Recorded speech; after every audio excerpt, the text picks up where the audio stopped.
వయ్యారి సారీస్ మే 8వ తారీఖున ఓపెనింగ్ జరగబోతుంది. ఎవరైతే షాపింగ్ చేస్తారో 3000 అండ్ అబౌవ్ ఫస్ట్ 200 కస్టమర్స్ కి సారీ రూపాయికే ఇచ్చేస్తున్నారు.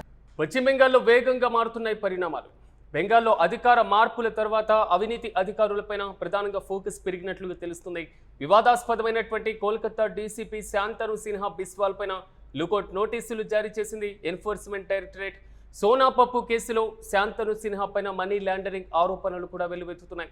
ఇక శాంతను దేశం విడిచి పాడిపోవచ్చినటువంటి అనుమానంతో నోటీసులు జారీ చేసినట్లుగా సమాచారం. ప్రధానంగా సోనా పప్పు సిండికేట్ కేసులో పలుమార్లు ఇప్పటికే డీసీపీని విచారించింది ఈడీ. సోనా పప్పు సిండికేట్లో భూ అక్రమాలతో పాటుగా వసూళ్లు, ఆయుధాల కేసులకు సంబంధించినటువంటి ఆరోపణలు కూడా కీలకంగా మారుతున్నాయి. మొత్తం మీద పశ్చిమ బెంగాల్ వ్యాప్తంగా సంచలనం రేపుతున్నటువంటి సోనా పప్పు సిండికేట్ వ్యవహారం మాత్రం రోజుకో మలుపు తిరుగుతున్నటువంటి పరిస్థితులు. భూ అక్రమాలకు పార్టిసిపేట్ చేయడం, వసూళ్లను చేయడం, మరి ముఖ్యంగా ఆయుధాల కేసులకు సంబంధించి ఇప్పటికే తీవ్రమైనటువంటి ఆరోపణలు ఎదుర్కొంటున్నటువంటి నేపథ్యంలో తాజాగా డీసీపీకి పూర్తి స్థాయిలో ఈడీ లుకౌట్ నోటీసులు జారీ చేయడం, మరి ముఖ్యంగా దేశం విడిచి వెళ్ళిపోవచ్చు అనేటువంటి అనుమానాలు వ్యక్తమవుతున్నటువంటి నేపథ్యంలో తాజాగా ఒకవైపు అధికార మార్పిడి, మరోవైపు ఈడీ దూకుడు. ఈ మొత్తం వ్యవహారం మాత్రం వెస్ట్ బెంగాల్లో శరవేగంగా మాత్రం పరిణామాలు మారిపోతున్న పరిస్థితులు మనం చూస్తున్నాం. ఇక ఇదే అంశంపై మరింత సమాచారం మా ప్రతినిధి కిరణ్ అందిస్తారు.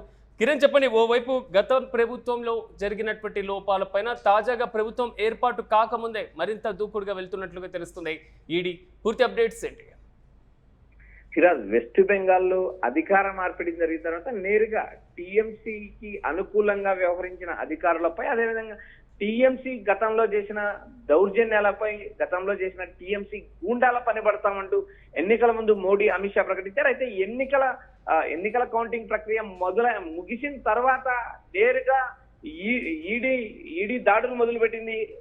ఈడీ నేరుగా దాడులు పెట్టింది. వివాదాస్పదమైన కోలకతా డీసీపీ శాంతన్ సిన్హా బిస్వాస్ పై లుకౌట్ నోటీసులు కూడా ఈడీ జారీ చేసింది. సోనా పప్పు కేసులో శాంతా సిన్హాపై మనీ లాండరింగ్ ఆరోపణలు ఉన్నాయి. ఈ నేపథ్యంలో భాగంగానే లుకౌట్ నోటీసులు జారీ చేసినట్టు మనకు సమాచారం వినిపిస్తుంది. ఇప్పటికే పలుమార్లు సోనా పప్పు కేసులో డీసీపీని విచారించారు ఈడీ అధికారులు. అయితే ఇక్కడ సిండికేట్ లో భూ ఆక్రమణలు, వసూళ్లు, ఆయుధాల కేసులకు సంబంధించిన వ్యవహారాలపై లుకౌట్ నోటీసులు జారీ చేశారు. ఆయన ఇతర దేశాలకు పారిపోతారనే అనుమానంతోనే ఈ ఈడీ నోటీసులు జారీ చేసినట్టు మనకు సమాచారం వినిపిస్తుంది. అయితే ఇప్పటికే పలుమార్లు విచారించినప్పటికీ సోనా పప్పు అలియాస్ విశ్వజిత్ పోద్దార్ ఏదైతే నేర ముఠాలతో సంప్రదింపులు, ఆయుధాలకు సంబంధించిన వ్యవహారాలన్నింటిలో కీలక పాత్ర పోషించారు. ఈ నేపథ్యంలోనే ఈడీ లుకౌట్ నోటీసులు జారీ చేసింది. దేశం విడిచి పారిపోతారనే ముందస్తు చర్యలో భాగంగా ఈడీ నోటీసులు జారీ చేసినట్టు మనకు సమాచారం వినిపిస్తుంది. ఇక్కడ ఇసుక అక్రమ రవాణా కూడా కీలకంగా వ్యవహరించిన జోయ్ కామర్ ను ఈ కేసులో ఇప్పటికే అరెస్ట్ చేశారు. ఏదైతే శాంతా బిస్వాస్ ఇంటిపై ఈడీ దాడులు చేసిన తర్వాత ఆయన ప్రజల్లో కనిపించకపోవడం వల్ల లుకౌట్ నోటీసులు జారీ చేయడం జరిగింది. అదేవిధంగా ఎన్నికల ఫలితాల తర్వాత బెంగాల్లో కీలకంగా రాజకీయ పరిణామాలు మారుతున్నాయి. అటు నేరుగా టీఎంసీ కార్యకర్తల పైన, టీఎంసీ ఆఫీసుల పైన కూడా దాడులు జరుగుతున్నాయంటే ఇప్పటికే మమతా బెనర్జీ ఆవేదన వ్యక్తం చేసి, మరొక ఎన్నికల కౌంటింగ్ సెంటర్ లో కూడా తన పైన దాడి చేశారు. లైట్లు ఆఫ్ చేసి ఈ దాడి చేయడమే కాకుండా తమ పార్టీకి సంబంధించిన 100 స్థానాలు నేరుగా దొంగలించారంటూ ఆమె చేస్తున్న ఆరోపణలు కూడా ఇప్పుడు వెస్ట్ బెంగాల్ రాజకీయాల్లో కలకం రేపుతున్నాయి. మరోపక్క ఈడీ దూకుడుతో ఏదైతే అక్రమార్కుల గుండెల్లో రైళ్లు పరిగెత్తున్నాయని. కానీ కిరణ్, కొంతవరకు అంటే గత ప్రభుత్వంలో కీ రోల్ పోషించినటువంటి వ్యక్తులు కానివ్వండి, లేదా గత ప్రభుత్వ హయాంలో సాగినటువంటి అక్రమాలపైన తాజాగా బీజేపీ గవర్నమెంట్ ప్రత్యేకంగా చర్యలు తీసుకునేటువంటి అవకాశం కనబడుతుందా? ఈడీ ఈ దూకుడు చూస్తుంటే అలాంటి అనుమానాలు వ్యక్తమవుతున్నాయి. సిరాజ్, ఇప్పటికే ఈ కేసులో ఇసుక అక్రమ రవాణాలో జోయ్ కామర్ అనే వ్యాపారవేత్తను అరెస్ట్ చేశారు. అదేవిధంగా విశ్వాస్ ఇంటిపై కూడా ఈడీ గతంలోనే దాడులు నిర్వహించింది. ఈడీ దాడులు జరిగిన తర్వాత ఆయన ప్రజల్లో కనిపించలేదు, అబ్స్కాండ్ అయ్యారు అనే సమాచారంతోనే ఈడీ లుకౌట్ నోటీసులు జారీ చేసింది. ఇక్కడ ప్రధానంగా భూ ఆక్రమణ కేసులు, ఆయుధాలకు సంబంధించిన వ్యవహారాలు, ఇసుక, బొగ్గు, ఇలా వరుసగా జరిగిన అక్రమాల్లో భాగంగా ఉన్న ఈ కీలక అధికారులను, కీలక నిందితులను కూడా ఈడీ కార్నర్ చేస్తుంది. ఎందుకంటే ఈడీ ఇప్పటికే పలుమార్లు విచారించింది.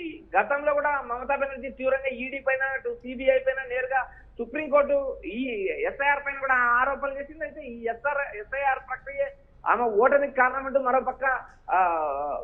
మరోపక్క టీఎంసీ గందరగోళం క్రియేట్ చేస్తుంది. అయితే ఇక్కడ గతంలో అక్రమాలు జరిగిన వారిని ఎవరిని వదిలిపెట్టమంటూ ఎన్నికల ప్రచారంలో కూడా మోడీ అమిత్ షా చెప్పారు. ఈ నేపథ్యంలో భాగంగా మే 4 తర్వాత టీఎంసీ గుండాలు కనపడరు, అవినీతికి సహకరించిన అధికారులందరూ జైల్లో ఉంటారంటూ మోడీ అమిత్ షా పదే ఎన్నికల్లో ప్రచారం చేశారు. ఆ నేపథ్యంలో భాగంగానే ఎన్నికల కౌంటింగ్ ముగిసిన వెంటనే ఈడీ అధికారులు నేరుగా పలువురు కార్యాలపైన పలువురు వ్యక్తులపైన కూడా ఇళ్లపైన కూడా దాడులు చేస్తున్నారు. అక్కడి నుంచి సమాచారం తీసుకుంటున్నారు. ఈ కేసులో ఎవరెవరు కీలక పాత్ర పోషించారనే అంశం పైన కూడా ఈడీ అధికారులు క్షుణ్ణంగా విచారిస్తున్నారు. Right Kiran, thank you. మొత్తం మీద వెస్ట్ బెంగాల్లో వేగంగా పరిణామాలు మారుతున్నటువంటి పరిస్థితులు మనం చూస్తున్నాం. పశ్చిమ బెంగాల్లో అధికార మార్పుల తర్వాత అవినీతి అధికారులపైన ప్రధానంగా ఫోకస్ పెరుగుతున్నట్లుగా తెలుస్తుంది. వివాదాస్పదమైనటువంటి కోల్కతా డీసీపీ శాంతను సిన్హా బిస్వాల్ పైన లుకౌట్ నోటీసులు జారీ చేసింది ఎన్ఫోర్స్మెంట్ డైరెక్టరేట్. మరోవైపు సోనా పప్పు కేసులో శాంతను సిన్హా పైన మనీ లాండరింగ్ ఆరోపణలు కూడా ఉన్నాయి. ఇక శాంతను దేశం విడిచి పారిపోవచ్చనేటువంటి అనుమానంతో ప్రధానంగా నోటీసులు జారీ చేసినట్లుగా సమాచారం. సోనా పప్పు సిండికేట్ కేసులో పలుమార్లు డీసీపీని ఇప్పటికే ఈడీ విచారించింది. సోనా పప్పు సిండికేట్లో భూ అక్రమాలతో పాటుగా వసూళ్లు, ఆయుధాల కేసులకు సంబంధించి కూడా ప్రధానంగా డీసీపీ పైన ఆరోపణలు ఉన్నటువంటి నేపథ్యంలో తాజాగా నూతన ప్రభుత్వ ఏర్పాటుకు ముందే ఈడీ మరింత దూకుడు పెంచినట్లుగా తెలుస్తుంది. గత ప్రభుత్వ హయాంలో జరిగినటువంటి కీలక అక్రమాలపైన కూడా విచారణ చేపట్టొచ్చినటువంటి వాదన అయితే బలంగా వినపడుతుంది. తాజాగా అయితే మాత్రం ఏదైతే డీసీపీకి లుకౌట్ నోటీసులు కొంతవరకు కోల్కతా రాజకీయాల్లో సంచలనంగా మారుతుంది.